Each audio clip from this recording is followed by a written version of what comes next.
So continuing the problems from motion in one dimension. A ball is thrown vertically upwards with an initial velocity of 100 meter per second. After how much time will it return? Draw time velocity graph for the ball and find from the graph height attained by the ball, height of the ball after 15 seconds. So here is how it will look if a ball is thrown vertically up. So it will go up and it will come down. So it's thrown with the velocity 100 meter per second. So when it comes down at the same level, its velocity will be again 100 meter per second but in negative direction. Let's assume this direction upwards as positive.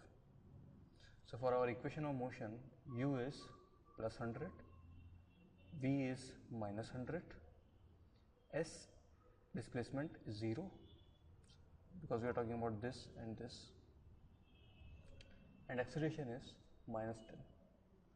So directions are important here. So now using the equation, v is equal to u plus at. So v minus 100 is equal to 100 plus acceleration minus 10 times t. So t comes out to be 20 seconds. So the time it takes for it to go up and come back is 20 seconds. So how much is the time it takes to just go up? It will be half of 20 seconds, which is 10 seconds. Now let's plot Vt curve. So v on y-axis and time on x-axis. So at t is equal to 0, velocity is 100, velocity is 100. At t is equal to 20, velocity is minus 100. So this is minus 100. And during the whole time, acceleration is constant. So your Vt, the slope of the Vt has to be constant. So any 2 points if we have, we can, if we join those 2 points, we will get the Vt curve. So we have those 2 points at t is equal to 0 and at t is equal to 20. So let's join these 2 points, and this is your Vt curve. It's a straight line. It will meet at the center at 10, t is equal to 10. Now you can see and verify that this straight line is correct. So you can see here the slope is negative, that means acceleration is negative. That is consistent from a is equal to minus 10. In between, at t is equal to 10 second, velocity is 0. That is also consistent here. At t is equal to 10 second, the ball is at its maximum height. Therefore, the velocity is 0. After it reaches the highest point, the velocity is in negative direction. That is also consistent here. So up till 10 second, the velocity was in positive direction and it was decreasing. As you can see here, it is positive but decreasing. On the top, it is 0, and as it comes down, it increases in the negative direction. So it increases in the negative direction. So this is the Vt curve of this whole path. So height attained by the ball from the graph we need to find out. So area of this curve up to time is equal to 10 seconds will give you displacement. So area under the Vt curve gives you displacement. So we only need displacement till t is equal to 10 seconds. So the area of this triangle will be half 10 into 100, comes out to be 500 meters. Height of the ball after 15 seconds. So after 10 seconds and 5 more seconds, the ball has some velocity here in negative direction. So again we need to find the height attained from the graph. From graph again it is the displacement is the area under the curve. So the area of this triangle minus area of this triangle will give us displacement at t is equal to 15 seconds. So area of this bigger triangle is half 10 into 100, which you already saw here, minus, if this is y, so if we want to find the area of the small triangle, we know that this is 5, so we need to find the value of y, then we can find the area of the triangle, small triangle. So this by the geometry, that this theta, if this theta is this angle theta, then y upon 5 is equal to 100 upon 10. So tan theta is equal to tan theta. So 5 upon 5 is equal to 100 upon 10. So this gives us y is equal to 50. And if y is equal to 50, area of small triangle is half 5 into 50. So solving this, you will get the distance travelled, height attained by the ball after 15 seconds. The graph in figure is the time. Actually, you can just read through the question and then I will discuss the solution directly. The first part is, which part of the graph indicates that the rocket is rising? Some may think that it is up to B point, but that is the wrong answer. As long as there is positive velocity in y direction, the rocket is rising. So you can see that up to from t is equal to 0 to t is equal to 110, the velocity of the rocket is positive. That means it's going up. At t is equal to 110 seconds, the rocket actually stops and then it starts falling back. But until then, the rocket is rising. So the part of the graph in which the rocket is rising is from here to here until the velocity is 0. What is the average acceleration of the rocket during the burning of the fuel? So from VT curve, we know that the slope is the acceleration. And it is asking the acceleration till the fuel is burning, which is up to point B. So it is the slope of line AB, which is this height divided by this time. So what is this height? 1000. What is this time? 10. So our acceleration is 1000 by 10 is equal to 100 meter per second square. What is the retardation of the rocket after the fuel is burnt out? So fuel is burnt out here, and after that the velocity of the rocket starts decreasing. That means there is retardation. So again, it's a straight line. So from the slope of the straight line, we can find out what is the retardation. It will come out to be negative. That's why it is retardation, and the slope itself is negative. So if this is theta, tan theta will be negative. So tan of this theta is minus tan of this angle from trigonometry. It is tan of, if this is alpha, tan of theta is equal to minus tan of 180 minus theta is equal to minus tan alpha. What is tan alpha? Again, this height upon this distance. So it is 1000 upon this distance is 100. So our slope is 1000 upon 100, which is 10, and it is minus, so tan of theta is our actual acceleration, so it is minus tan alpha, so it is minus 10. So minus 10 meter per second square. So if it is asking about the retardation, we can say retardation itself is 10 meter per second square. Acceleration, however, is minus 10 meter per second square, because when we say the term retardation, that already means that it is reducing this speed. So it is reducing at what speed? So this is acceleration, and 10 meter per second square is retardation. Up to what height the rocket rises during the burning of the fuel? So up to burning of the fuel means up to this point. So we know the acceleration, we already found it is 100 meter per second square. So what is the height of the rocket when up to this point? So up to 10 seconds. So we know time, we know acceleration, so we can find the displacement. So s equal to ut plus half at square, u is 0, so it is half 100 into 10 square. So comes out to be 5 kilometers. For the final part, what maximum height the rocket attains? So the rocket is rising, it keeps rising until 110 seconds. So until it is 110 seconds, the rocket is going up. So the maximum height is when it reaches 110 seconds. So up to this point, we already know that it is 5 kilometers. Now from here to here, we can either calculate by using this acceleration and initial u and v, or we can directly find by the area under this curve. So Vt curve will give us displacement. the area under the Vt curve will give us displacement. So you can directly say it is half into this is 110 into this is 1000, height is 1000. So it gives you 55 km. Ball falls freely on a perfectly elastic plate from a height 3 meter. So at t is equal to 0, the velocity of ball is 0. Draw time velocity graph for the motion of the ball. So when we say elastic plate, it just means that the rebounding speed of the ball is same as its falling speed.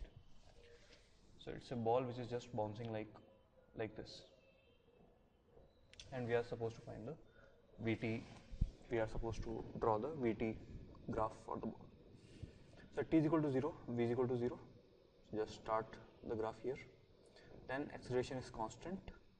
So this will be a straight line till what time? So till it hits the floor. Then its velocity is suddenly negative in the same magnitude. The direction is reversed, but the magnitude is same. So it will go up to at some point, and when it hits that point, then its velocity is exactly same in the negative. And then again, once start going up, then again the acceleration will be there, retardation will be there, and the velocity will keep reducing till 0, and then again it will start increasing to so here it is negative when it rebounds. At some point will become 0, and again slowly it will fall back and the velocity will increase gradually, and again after this point it will again repeat the same motion. So this abrupt change is because of the rebounding.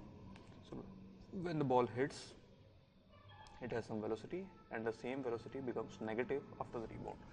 Now to calculate at what point this is happening, that we can do by our equations of motion. So by writing v square is equal to u square plus 2a square, 2as, u is 0. So 2 into acceleration is 10 and height is 3 meter. So here we are considering downwards as positive. So v at this point will be positive, g acceleration is also positive, u is 0. So this gives us v is equal to root 60, comes out to be 7.8. So at this point velocity is 7.8. So this is 7.8. And as soon as it hits, velocity becomes minus 7.8. Now at what time this happens? So we know that this value is 7.8, but we also know at what time it happens. So again, equation of motion, s is equal to ut plus half at square. So s is 3 and half t, acceleration is g into t square. So this gives t is equal to root 6 by 10 is equal to 0.78. So at 0.78 second, it is rebounding. So this is 0.78. So this is again in the multiples of 0.78. So this is the Vt curve for this ball which is bounding. Again, if you find, if you do the area of this triangle, it will come out to be 3. So you can read this question again, and then the speed. So obtain the distance traversed by the particle between t is equal to 0 to t is equal to 10 seconds. This is a Vt curve. So distance traveled is the area under the Vt curve. So from 0 to 10, it is from 0 to 10. So it is the area of this big triangle, which is half 10 into height. Height is 12. So for first part is pretty straightforward. Half 10 into 12, it is equal to 60 meter. The second part is a bit complicated. From t is equal to 2 seconds to t is equal to 6 seconds. So this is t is equal to 2 seconds, and this is 5. So this is somewhere t is equal to 6 seconds. So the distance traveled by the particle between 2 to 6. So this is again the area under the curve between 2 and 6. So we need to find the area of this shaded part. So for simplification, let's divide it into A1 and A2 into two trapeziums. So if we can find the area of this A1 and then find the area of A2, we can add them, and then that will be the distance traveled between the time t is equal to 2 to t is equal to 6 seconds. So to find the area of the trapezium, which is half into the sum of the parallel sides times the height. So height we already know, here height is 3 and here height is 1. Only we need to find this side and this side, because this side we already know, this is 12.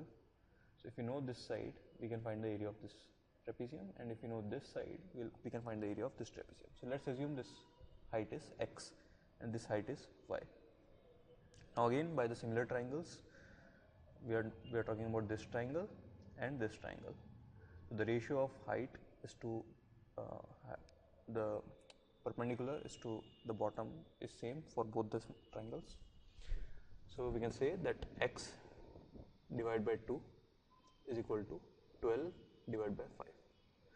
It gives x 24 by 5. For these two triangles, again perpendicular upon base, this ratio is constant for both the triangles. So 12 upon 5 is equal to y upon 4, where this distance is 4. So y upon 4 is equal to 12 by 5 gives y is equal to 48 by 5. So we know now x and y, so calculating the area is now simple.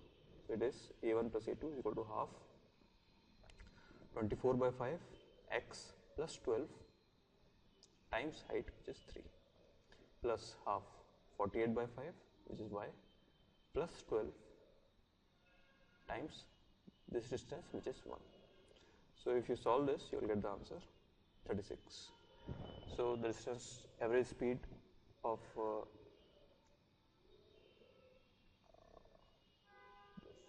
the distance traveled for t is equal to 2 to 6 is 36. Now for the third part, what is the average speed of the particle over the intervals in A and B?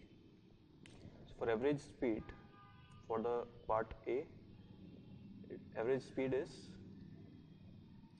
total distance upon total time.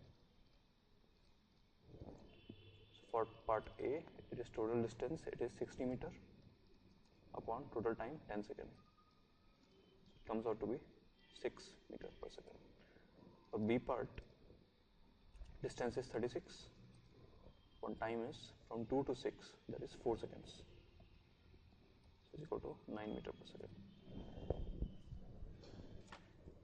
4 balls are dropped gently from the top of the tower at the intervals of 1 second. The first ball reaches the ground after 4 seconds of dropping. What are the distances between first and second and third and fourth balls at this instant? So let's say the balls are dropped from this blue line.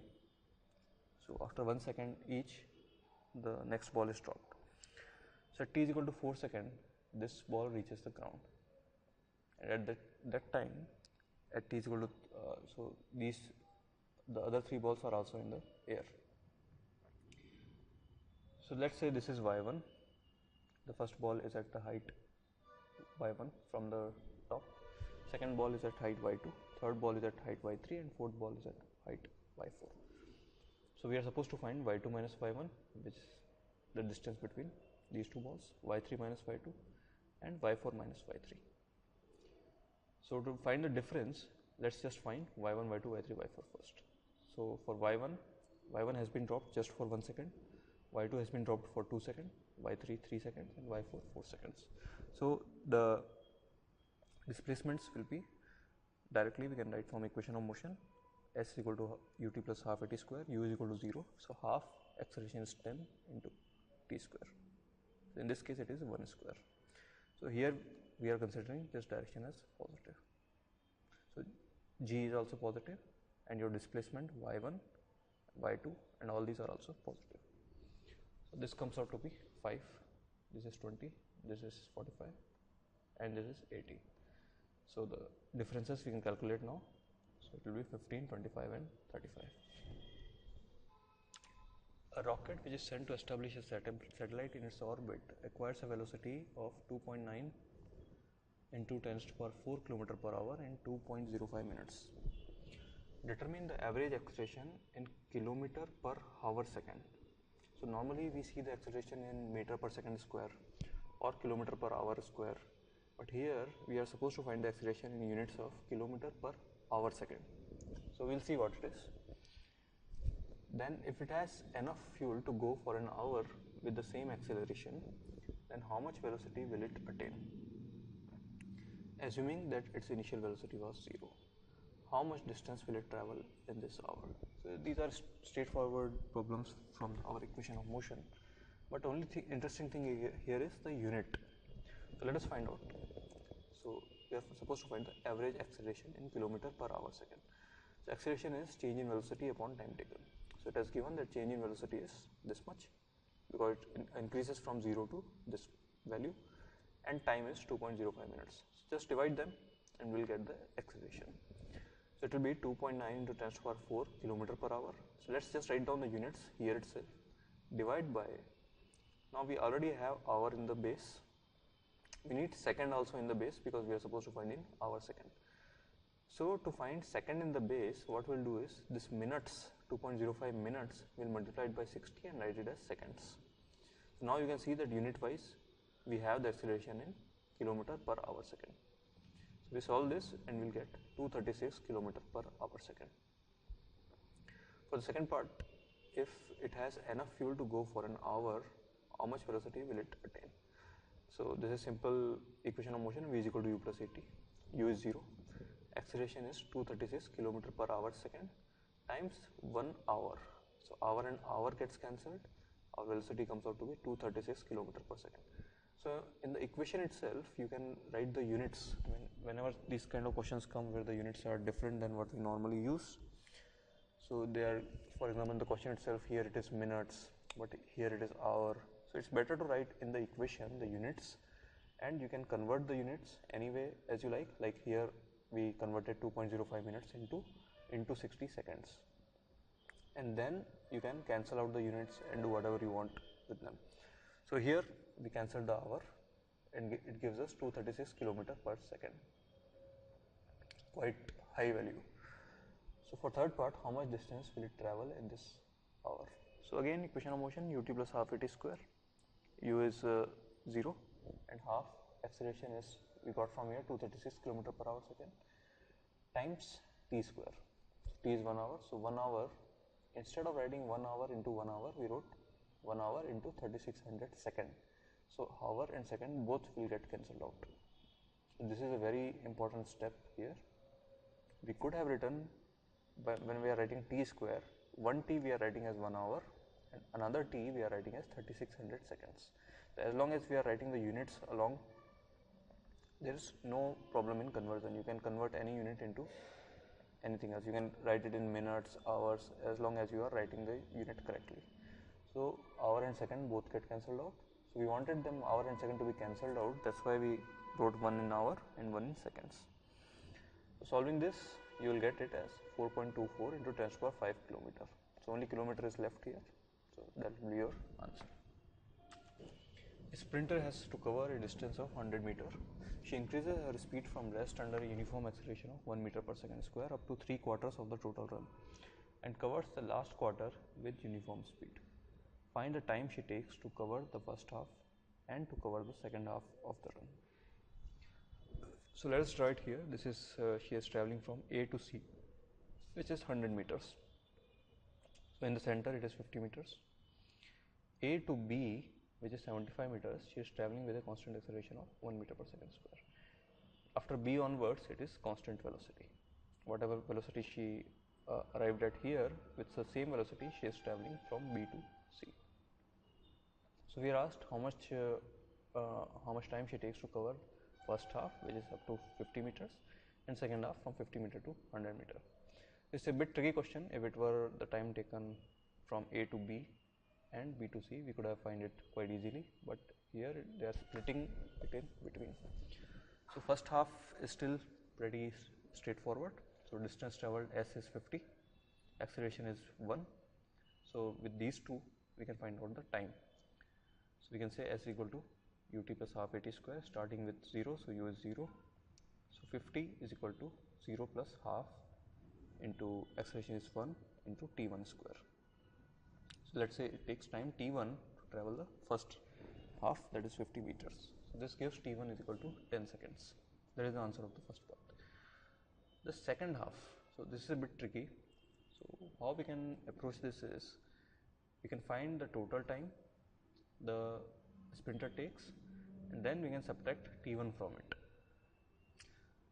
So then we can get this way we can find the T2. So T2 is equal to total time minus T1. Total time is equal to TAB plus TBC. So time it takes to travel from A to B and time it takes to travel from B to C. So let's find TAB and TBC. So TAB we can find out from the again equation of the motion, s equal to ut plus half at square. So s here is 75, u is 0 and half a into TAB square. So from here we can find TAB is equal to 5 root 6. So this thing is 5 root 6. Now for TBC we need to find the velocity at B point. And then we can divide that velocity from 25 meter to find what will be the TBC. So first we need to find velocity at B. Let's call it VB.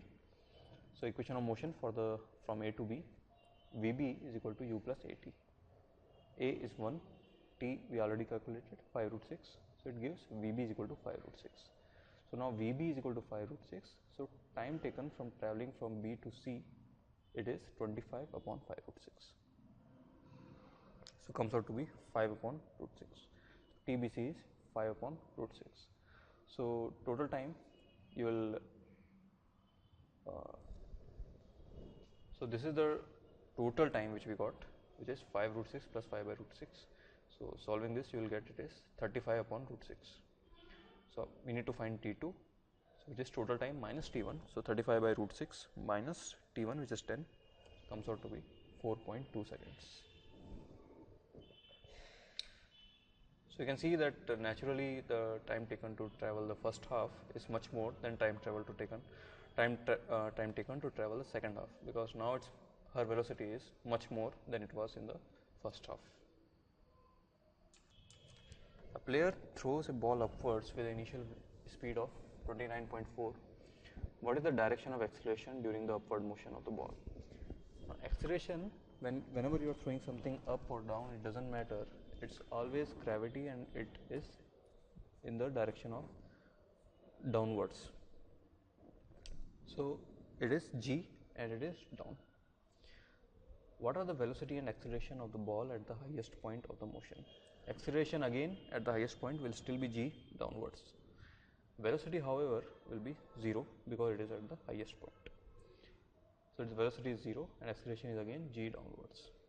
To what height does the ball rise and after how long does it return to the player's hands? So pretty straightforward from equation of motion. So S is equal to V square is equal to U square plus 2AS. So we need to find out the H, that's why we used this equation. We know U and A. So 0, final velocity is 0 when it reaches the top, is equal to 29.4 is whole square plus 2 times minus 9.8 times S. So gives S equal to 44.1 meter. For D part,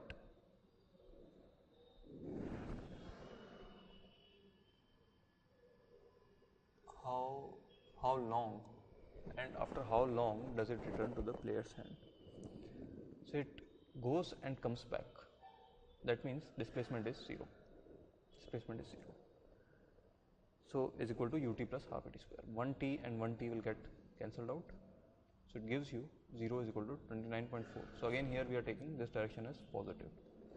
So u is positive 29.4 and acceleration is negative minus 9.8. So 0 is equal to 29.4 plus half minus 9.8 t. This gives t is equal to 6 seconds. The ball is dropped from a height of 90 meter on the floor. At each collision with the floor, it loses 1/10 of its speed. Plot the speed time graph of its motion between t is equal to 0 to t is equal to 12 seconds. So we won't go into the actual calculations here, but just we'll discuss it theoretically that what's happening. So the ball falls down and hits the floor with the velocity v1, let's say, and when it rebounds, its velocity is now is 9/10 times its original velocity. When it says it loses 1/10 of the speed, that means the final speed is 9/10 of the original speed. So here your v1 is when it hits the floor and it bounces back with v2. So with that same v2 it will hit the floor again, then it again bounces back with v3. So I have drawn it in a 2D, but it actually is a 1D motion. Just for the sake of the clarity, I drew it like this. So at t is equal to 0, v is equal to 0, then straight line because acceleration is constant. Now here, when the speed is v1, that time it hits the ground, and immediately the speed now is 9/10 the speed of v1. Now interestingly, this is not a velocity time graph, it is a speed time graph. So the speed is always positive, but now it is 9/10 of v1. So it will be immediately come down and it will become 9/10. Then again the speed will keep decreasing as it goes up until it is 0, and once it is on the top, then again it will slowly fall down and it will keep increasing until it hits v2. So as soon as it hits v2, again it will lose 9/10 of the energy, 9/10 of the velocity, so on and so forth. And again, once again, if it were velocity time graph, then it will be somewhere, it will be like from this point onwards, it will be like this until here, then again it will be like this. So since it is speed, it is always positive. The variation of position is given by x is equal to 5t square minus 10t. So which one is the correct velocity time graph? So for velocity, just differentiate this. So you'll get v is equal to dx by dt is equal to 10t minus 10. So now we have v is equal to 10t minus 10. We just need to plot vt curve now. So at t is equal to 0, v is equal to minus 10. So either this or this. But v is equal to 10t minus 10 is a form of y is equal to mx plus c, which is a straight line. So our answer is this. And you can see here that the slope is positive, that means acceleration is positive. And if you differentiate it again, dv by dt, that will give you acceleration, which will be 10. So the slope of this curve is 10, which is our acceleration. So it is a straight line with a positive slope. An aircraft is flying at a height of 3400 meters above the ground with uniform speed at the angle subtended at the observation point by two positions of the aircraft is 10 seconds apart. What is the speed of the aircraft? So it is just a trigonometry problem. Here is our observer. The aircraft is traveling from here to here in 10 seconds, and the height is 3400 meters. So this half angle will be 15 degree and 15 degree each, and what we are supposed to find is the speed of the aircraft. So we already know the height and we know the angle, so we can find this x. So x upon height is equal to tan of 15 degree. So this gives us the value of x. Now velocity is distance upon time. So velocity which we are supposed to find is 2x upon time. So time is already given, 10 seconds. So it is 2x upon t, which is 2x upon 10. So just replacing x from here. So 2 by 10 times 3400, 10, 15 degree. Solving this, you will get 183 meter per second. So next one we will be doing motion in 2 dimensions.